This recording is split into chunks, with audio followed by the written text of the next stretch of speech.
Portsmouth Harbour, a major entry point for freight ships from around the world, and a thriving ferry port.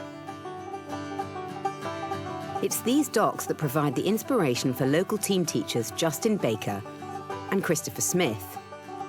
Their jointly planned design and technology lesson is based on the requirements of the new secondary curriculum. OK, so today we are learning to design and make an environmentally friendly boat which will help boost world trade and boost the exports of a particular product from one country to Portsmouth. You will be assigned a country. The new curriculum is asking pupils to be able to identify with social, cultural differences, environmental issues, and the lesson objectives that we have chosen for today are linked to those key concepts. On your tables in front of you, you have a variety of images. I'd like you to name the images using the name tags which are inside your brown envelopes. That one's probably... What do you think that is then? What does it look like? Do you think that could be a pleasure boat? Pleasure boat? Does that look like fun? No, not really. No. It looks like a warship or something. Well, I have to have a look at what you've got. That looks like a cargo ship, definitely, because it's bigger, it's wider, so I can carry more. And what's it got on board? Yeah, cargo. The cargo, right. You could carry people. The key objective of the starter activity is that the pupils can sort information, assess information against criteria, and to look at boat design and to try and draw comparisons between those, and then hopefully use those in their boat designs and models. Countries across the world really rely upon swapping products with each other. Trade, that we call it, is actually really important to people's livelihoods. In the new national curriculum, there is an entire key concept labelled cultural understanding. So in this part of the lesson, we are reinforcing that locally available materials are used to, as the export, to boost the economy, and hopefully our pupils will understand a little bit more about the culture of the country. The first team will be representing Norway. And Norway is famous for its softwoods. So you will have softwoods for representing timber, and you will have to travel with those on your boat. We wanted them to understand as well that there was products associated with those countries and how those products were important culturally and also economically to the countries involved. Next team will be Italy. It's famed for its lovely pasta. If I think about how we used to deliver projects, it was, here's your situation, your problem, your brief, and it was kind of just to hit those pieces of paper and to end up with a product. Now it's much more a case of actually appreciating that that product can actually impact on the quality of somebody's life. And finally, China. Famous for its lovely rice. Again, slightly smaller individual product, but will rattle around maybe on board. So a few things to consider there. Sometimes these products need to be transported great distances, often by sea. Why do you guys think that we won't transport these via air? Is it because there's too much pollution? It is a lot of pollution created probably by the plane in terms of in the air, but there might be another reason as well. Can you carry more cargo? You can carry more cargo. If you think about it, it would have to be a very, very large aeroplane to carry as much as some of these cargo boats we've been looking at. I was hoping you might notice that to run an aeroplane takes a lot more money in terms of fuel and workers that need to work upon it than a boat would. So instead, it travels slowly but carries larger quantities. Last couple of lessons, you've been doing design ideas. We would like you to use these design ideas in your teams to come up with your final boat design. You must use the renewable energy source we give you, which will sit on the back of your boat and send it forward.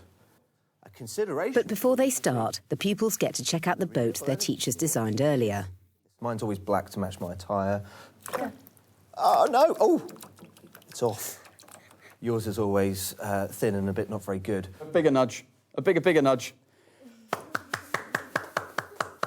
Is it sinking, Fraser? I think that's a capsize, that one.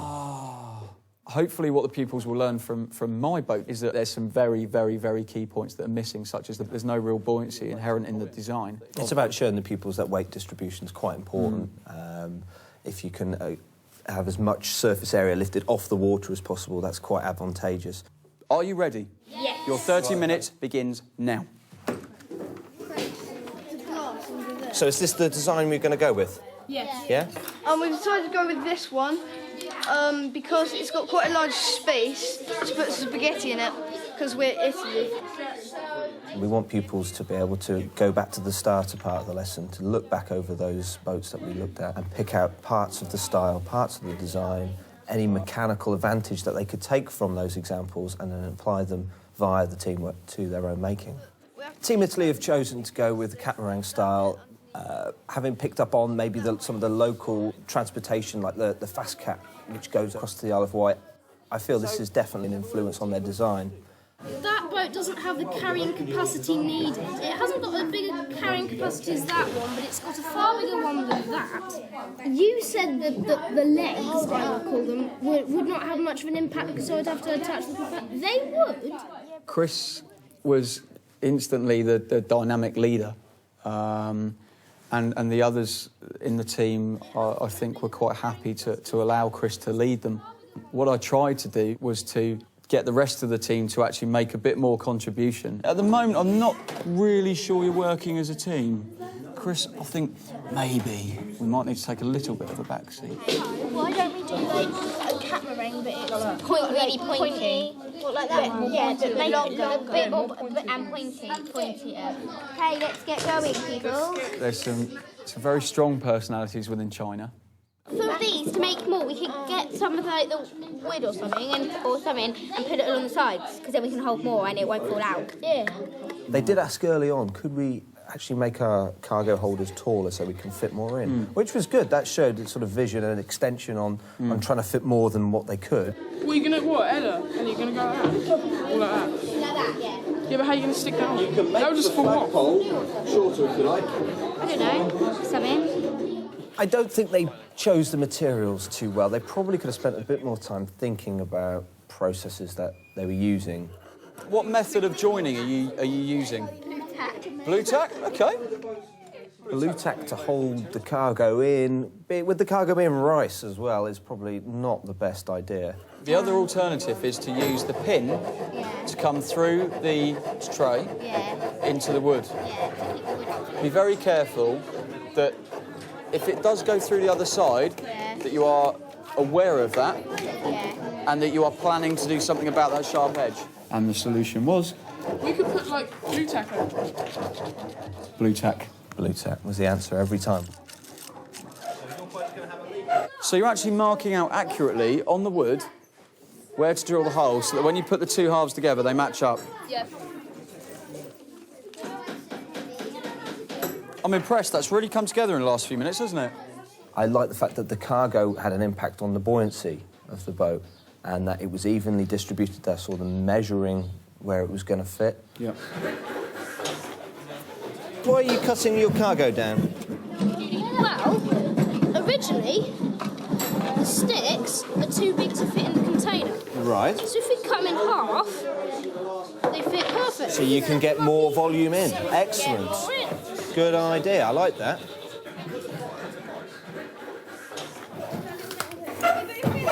I've just had a good idea.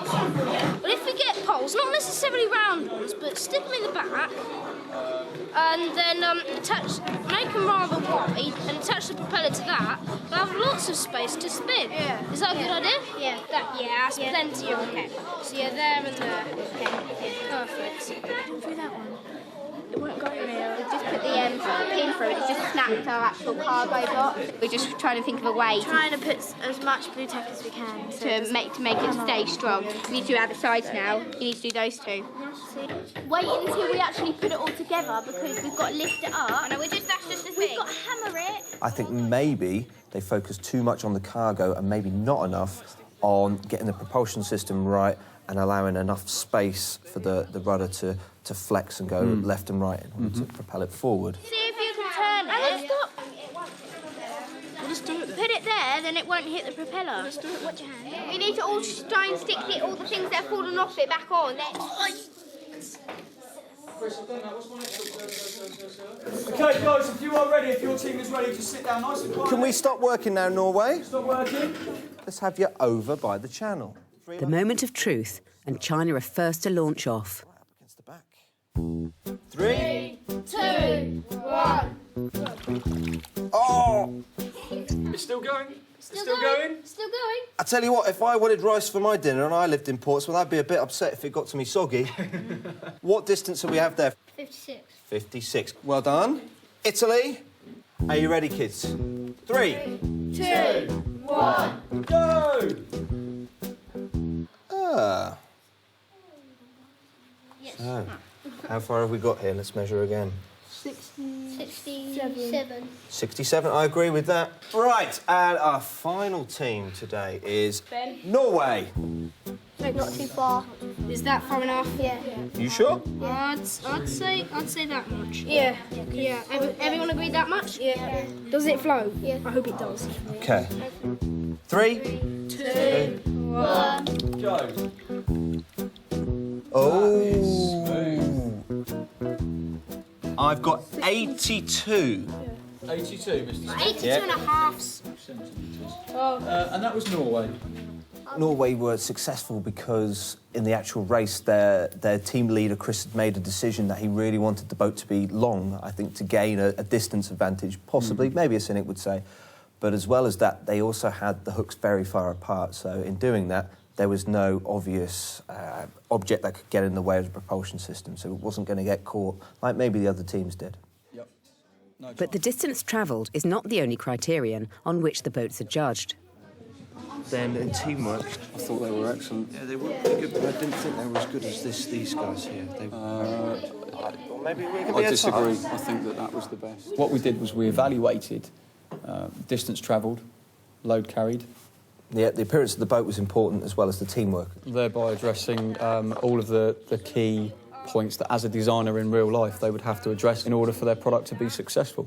So the first one, which was teamwork, we felt that the winning team for 25 points worth was actually China.